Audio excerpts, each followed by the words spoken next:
Welcome to Sana Tamil take YouTube channel.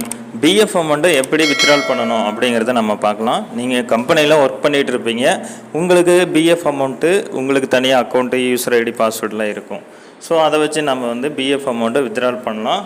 இப்போது கூகுளில் UAN member portal open பண்ணிக்கோங்க.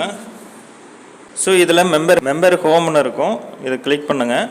இப்போது அந்த யூஏஎன் மெம்பர் போர்ட்டல் ஓப்பன் ஆயிரும், அஃபீஷியல் வெப்சைடு ஓப்பன் ஆயிரும். சப்போஸ் நீங்கள் மொபைலில் வெப்சைட் ஓப்பன் பண்ணுறீங்க அப்படின்னா இதில் டெஸ்க்டாப் தளம்னு இருக்கும், இதை கிளிக் பண்ணிங்க அப்படின்னா உங்களுக்கு கொஞ்சம் ஷார்ட்டாக தெரியும். உங்கள் பிஎஃப்பில் இருக்கிற மொபைல் நம்பருக்கு ஓடிபி வரும், அதை என்ட்ரி பண்ணி கேப்சர் கோடு என்ட்ரி பண்ணிக்கோங்க. என்ட்ரி பண்ணிவிட்டு கீழே சப்மிட் கொடுத்துருங்க. அஃபீஷியல் வெப்சைடு ஓப்பன் ஆயிடுச்சு. உங்கள் யூசர் ஐடி போட்டு நீங்கள் லாகின் பண்ணிக்கோங்க. ஸோ இந்த மாதிரி தான் இருக்கும் அதோடைய ஹோம் பேஜு. இதில் ஆன்லைன் சர்வீஸை கிளிக் பண்ணுங்கள். கிளைம் ஃபார்ம் 31 அதை கிளிக் பண்ணுங்கள். இங்கே உங்களுடைய பேங்க் அக்கௌண்ட் நம்பரை என்ட்ரி பண்ணிக்கோங்க. அதாவது பிஎஃப்பில் நீங்கள் என்ன பேங்க் லிங்க் ஆகிருக்கோ அந்த பேங்க் என்ட்ரி பண்ணிக்கோங்க. அக்கௌண்ட் நம்பர் என்ட்ரி பண்ணி வெரிஃபை கொடுங்க. இதில் எஸ் கொடுத்துக்கோங்க. கீழே ப்ரொசீட் ஃபார் ஆன்லைன் கிளைம் அதை கிளிக் பண்ணிக்கோங்க. அடுத்தது இங்கே I want to apply for அப்படின்னு இருக்குது. எதுக்காக நம்ம அப்ளை பண்ணுறோம் அப்படின்னா இதில் நிறைய ஆப்ஷன் வரும். நம்ம ஃபார்ம் 31 நம்ம அப்ளை பண்ண போகிறோம். ஸோ பிஎஃப் அட்வான்ஸ் ஃபார்ம் 31 இதை கிளிக் பண்ணிக்கோங்க. கீழே செலக்ட் சர்வீஸ் அப்படின்னு இருக்கும். இதில் உங்களுடைய இப்போ ரீசெண்டாக இருக்கிற லாஸ்ட் இப்போ நீங்கள் ஒர்க் பண்ணிகிட்டு இருக்க கம்பெனியோட அந்த நேம் செலக்ட் பண்ணிக்கோங்க. அடுத்தது இந்த பர்பஸில் என்ன பர்பஸுக்காக நீங்கள் வித்ட்ரால் பண்ண போகிறீங்க. நான் receipt wages, natural illness, power cut, marriage, higher education இந்த மாதிரி இருக்கும். ஸோ இல்னஸ் கொடுத்துக்கோங்க, இல்னஸ். அடுத்தது நீங்கள் எவ்வளோ பிஎஃப் அமௌண்ட்டு நீங்கள் வித்ட்ரால் பண்ண போகிறீங்களோ அந்த அமௌண்ட்டை அப்ராக்சிமேட்டாக என்ட்ரி பண்ணிக்கோங்க. ஸோ உங்கள் பிஎஃப் பேலன்ஸை நீங்கள் ஒரு டைம் செக் பண்ணிக்கோங்க.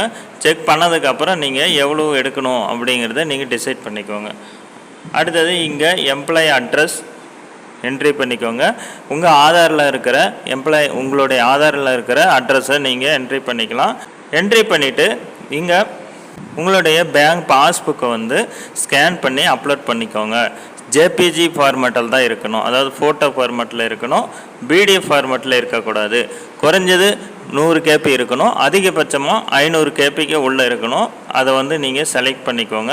செலக்ட் பண்ணிவிட்டு கீழே டிக் பண்ணுங்கள். டிக் பண்ணதுக்கப்புறம் கெட் ஆதார் ஓடிபின்னு வரும். இதை கொடுத்தீங்க அப்படின்னா உங்களுடைய ஆதார் நம்பரில் இருக்கிற மொபைல் நம்பருக்கு ஓடிபி சென்ட் ஆகும்.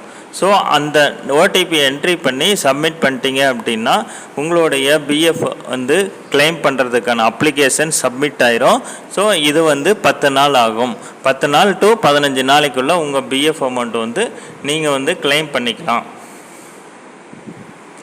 அதன் மூலயமா நீங்கள் கிளைம் பண்ணிக்கலாம். ஸோ இதை நீங்கள் அப்ளை பண்ண இந்த அப்ளிகேஷனை ஸ்டேட்டஸ் பார்க்கணும் அப்படின்னா ஆன்லைன் சர்வீஸில் ட்ராக் கிளைம் ஸ்டேட்டஸ் அப்படின்னு இருக்கும். இதை கிளிக் பண்ணிங்கன்னா இங்கே உங்களுடைய பிஎஃப் ரிஜெக்ட் ஆகுதா இல்லை செலக்ட் ஆகுமா அப்படிங்கிற டீட்டெயிலை நாம் செக் பண்ணிக்கலாம். சப்போஸ் இந்த மாதிரி கிளைம் செட்டில்டு அப்படின்னு இருந்தது அப்படின்னா, அதாவது நீங்கள் அப்ளை பண்ண ஒரு 10 நாள் கழித்து இந்த மாதிரி கிளைம் செட்டில்டு அப்படின்னு இருந்ததுன்னா உங்கள் அக்கௌண்ட்டில் உங்கள் பிஎஃப் அமௌண்ட்டு கிரெடிட் ஆயிரும். இல்லை அப்படி கிளைம் ரிஜெக்டட்னு இருந்தது அப்படின்னா இந்த லாஸ்ட்டில் இந்த ஏரோ மார்க் இருக்குது, இதை கிளிக் பண்ணி நீங்கள் எதனால் உங்கள் பிஎஃப் ரிஜெக்ட் ஆகுது அப்படிங்கிற ரீசனை நம்ம பார்த்துக்கலாம். ஸோ இந்த மாதிரி தான் நம்ம பிஎஃப் கிளைம் பண்ண முடியும். ஓகே ஃப்ரெண்ட்ஸ், இந்த தகவல் உங்களுக்கு யூஸ்ஃபுல்லாக இருந்திருக்கும். நம்ம சேனலை சப்ஸ்கிரைப் பண்ணிக்கோங்க. தேங்க்யூ.